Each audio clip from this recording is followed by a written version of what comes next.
అని అన్న బెల్ట్ తీసుకొని కొట్టడానికి వచ్చింది.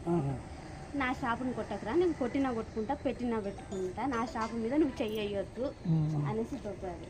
దొబ్బినా కూడా ఆగలేదు అన్న, మనోజ్ అని ఆగలేదు. దానివల్ల ప్రశాంత్ దెబ్బ కొట్టిండు అన్న. సార్ ఏంటంటే కొట్టొద్దు నా షాపు, నేను భయం పెట్టుకుంటాను, కొట్టకురా అన్నాడు. ఇద్దరు దానివల్ల ఇక ఆ షాపు గురించి ఏదంతా గొడవ, తండ్రి కొడుకు నెట్టుకున్నారు. అసలు దెబ్బలు నాకు తెలిసి దెబ్బలు తగ్గలేదు, ప్లేట్ చేసుకున్నారు. దెబ్బలు తగినంత ఇది ఏం పాత ఉన్నాయి. అది ఇది ఒకటేసారి అన్నదమ్ములకు మంచి వర్ధాలు ఉన్నాయి. మనం మౌనిక మేడం చేసుకోవడం ఇష్టం లేదు, ఫస్ట్ నుండి వాళ్ళకి ఇష్టం లేదు. దానివల్ల కొంచెం వాళ్ళు ఫస్ట్ నుండి డిస్టర్బెన్స్ ఆ విషయం మీద. ఎవరికో బాబు ఉన్నాడు, ఆల్రెడీ బాబు ఉన్నాడు కాబట్టి వాళ్ళకి ఇష్టం లేదు. ఇంకా దానివల్ల అది జాబు వల్లనే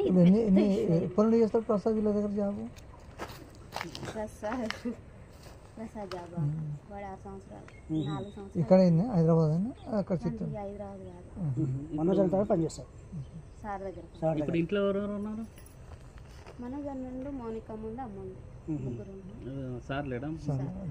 మార్నింగ్ మేడం వచ్చి ప్రసన్న మేడం వచ్చింది కదా, మధ్యాహ్నం లక్ష్మి మేడం అంటే ఏమన్నా సంజాయించిందా లేకపోతే చెప్తుంది ఇంకా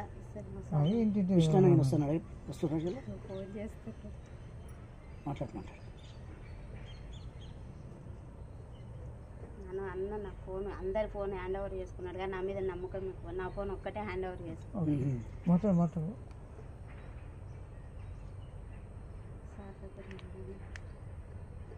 ఎన్ని గంటలకు అయింది?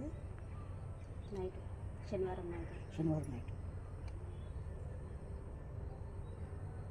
అంతేనా? ఇక్కడ ఇంకా సారు ఇక్కడ ఏం జరుగుతుందో తెలుసుకోరా అని ఫోన్ చేద్దాం అన్న. రాడు, నాకు తెలిసి మా విష్ణు అన్న రాడు కానీ ఈయన భయం ఏంటంటే విష్ణు అన్న ఏంటంటే సారు మీద చెయ్యి వేసినా ఎవరన్నా ఏమన్నా అన్న ఒప్పుకోడు. ప్రాణం తండ్రి కొడుకు పెద్ద కొడుకు చెయ్యేసిండు. అందుకని డాడీని ముట్టుకుంటావా అని కోపం ఉంటుంది అన్నకు, అంతే తప్ప. మొన్న వచ్చారు, టపాకాయలు కాల్చారు, పాపకు 1,00,000 రూపాయలు చేతిలో పెట్టాడు, మంచిగా ఉన్నారు. మనోజన్న పాప ఉంది, ఆ పాపకు 1,00,000 రూపాయలు చేతిలో పెట్టి మంచిగా మందలిచ్చి వెళ్ళాడు. కానీ మన విష్ణన్న పిల్లల విషయంలో అట్లా చేయడు. విష్ణన్న మంచిగా చూసుకుంటాడు. ఇక 1,00,000 రూపాయలు నాకు వద్దు, మమ్మీ పంపించేసేయని మళ్ళీ